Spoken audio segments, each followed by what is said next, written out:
तर आपण नुकतंच पाहिलं शीतल म्हात्रे, शिवसेनेच्या शीतल म्हात्रे यांनी कोणकोणती तयारी करण्यात आलेली आहे ही आपल्याला माहिती दिलेली आहे। दरम्यान आता पंतप्रधान नरेंद्र मोदी हे साधारण एक अर्धा तासाच्या आतमध्ये आपल्या या सभामंडपामध्ये पोहोचतील। सभामंडपामध्ये पोहोचल्यानंतर पंतप्रधान मोदी तिथे संबोधित करणार आहेत अर्थातच, पण पंतप्रधान मोदी यांना ऐकण्यासाठी आतापर्यंत शिवसेनेचे महायुतीतले कोणकोणते महत्त्वाचे नेते आपल्या आजूबाजूला उपस्थित आहेत, काय माहिती सांगाल?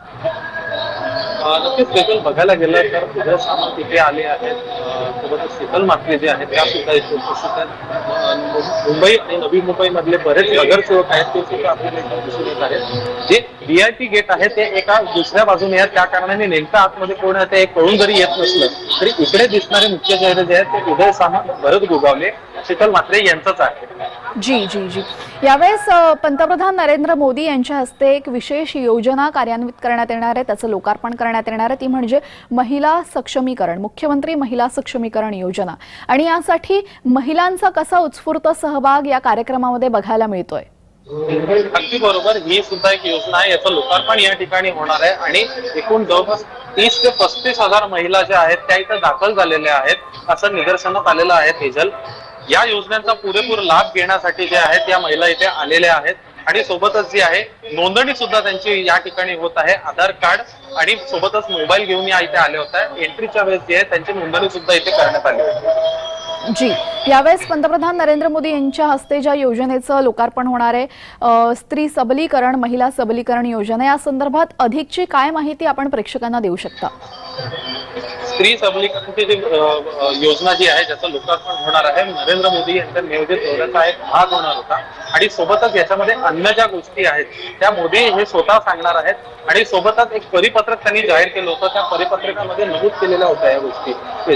जी जी जी आपल्या आजूबाजूला कशा पद्धतीने उत्स्फूर्त सहभाग नोंदवला जातोय, तिथला उत्साह नक्की कसा आहे? आपण प्रत्यक्ष तिथे उपस्थित आहात, काय सांगाल प्रेक्षकांना? मोदी येणार आहेत आणि त्याच्या आधी तिथल्या नागरिकांना, तिथल्या सर्व कार्यकर्त्यांना, अगदी तळागाळातले कार्यकर्ते असतात शिवसेनेमध्ये, भाजपामध्ये, राष्ट्रवादीमध्ये, महायुतीमध्ये जे पण पक्ष आहेत, अगदी तळागाळातले कार्यकर्ते सुद्धा या कार्यक्रमासाठी पंतप्रधान येणार यासाठी उत्स्फूर्त सहभाग नोंदवतायत। ते सगळं चैतन्य, ते सगळी ऊर्जा तुम्ही तिथे उभं राहून अनुभवू शकतायत, काय सांगाल? कसा अनुभव आहे हा? अगदी बरोबर तेजल, ज्या क्षणी मी इथे आतमध्ये येत होतो आणि ज्या क्षणी मी या एरिया परिसरामध्ये पोहोचलो तेव्हाची एक गोष्ट की सतत 5 ते 6 तासांपासून त्या गाड्या आहेत त्या कंटिन्यू आत येत होत्या।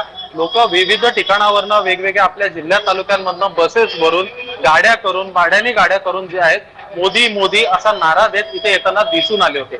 अजून एक गोष्ट बघितली तेजल तर आज टेम्परेचर नवी मुंबई मधलं खूप जास्त आहे, 32 डिग्री टेम्परेचर सोबत वातावरण सुद्धा इकडचं काहीसं चांगलं नाहीये। पण इतकेच समस्या जरी असल्यात, प्रत्येकाला या समस्येचा त्रास होत आहे, पण तरी सुद्धा सगळे पंतप्रधान नरेंद्र मोदी यांना आपल्या डोळ्यांनी बघण्यासाठी जे आहेत उत्सुक आहेत आणि या ठिकाणी आलेले आपल्याला पाहायला मिळत आहे। गेल्या सकाळी 10:30 पासून जी वाहतूक आहे ती वाहतूक सतत इथे सुरू आहे। गाड्यांमध्ये सुद्धा जी 7 सीटर गाडी असते, 7 जणांची बसण्याची जी गाडी असते त्या गाड्यांमध्ये सुद्धा 10-10 जण बसून आलेले आहेत आणि ST मध्ये सुद्धा जे आहेत 55 जणांची सीट असते त्या ठिकाणी सुद्धा 70 जण जे आहेत बसून आलेले आहेत। आणि कोणाशीही बोलायला गेलं तर प्रत्येक जणांनी आपलं आपलं नाव सांगितलं, कुठून आले आहेत ते सांगितलं होतं आणि सोबतच मोदी मोदी मोदी, नमो नमो नमो नमो असा नारा देत होते। त्याच्यानंतर जे आहे इकडच्या नागरिकांचा, कार्यकर्त्यांचा जो आहे उत्साह दाटून राहण्यासाठी जे आहे बाजूला सांस्कृतिक कार्यक्रम आहेत ते 1 तासांपासून सुरू आहेत। जसं की मगाशी पण सांगितलं, वैशाली सामंत, अवधूत गुप्ते आणि इतर जे महाराष्ट्रातील गायक गायिका आहेत त्या सुद्धा इथे उपस्थित आहेत आणि त्यांचे गायन जे आहे इथे सुरू आहे। सोबतच मध्ये मध्ये भाषण सुद्धा सुरू आहेत आणि त्याच्यानंतर पूर्णतः एक अशी व्यवस्था करण्यात आलेली आहे की 1.5 ते 2 लाख लोक जे आहेत ते या ठिकाणी उपस्थित आहेत।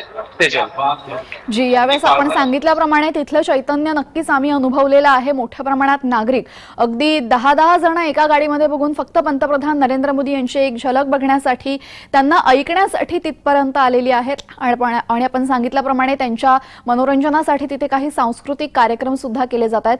आता पंतप्रधान नरेंद्र मोदी हे अटल सेतूवरनं अजून तरी निघाले असल्याची अपडेट आपल्याला मिळालेली नाहीये, मात्र तिथे पोहोचल्यानंतर पंतप्रधान जेव्हा या सर्व कार्यक्रमांचं लोकार्पण करतील, लोकार्पणानंतर पंतप्रधानांचा पुढचा दौरा नक्की कसा असेल, काय होणार आहे? तेजल, जी माहिती आपल्याला मिळाली आहे खरं तर एवढीच आहे की इकडचा नवी मुंबईचा कार्यक्रम झाल्यानंतर जे आहे ते परत दिल्लीला रवाना होण्याची जी आहे ती माहिती मिळते.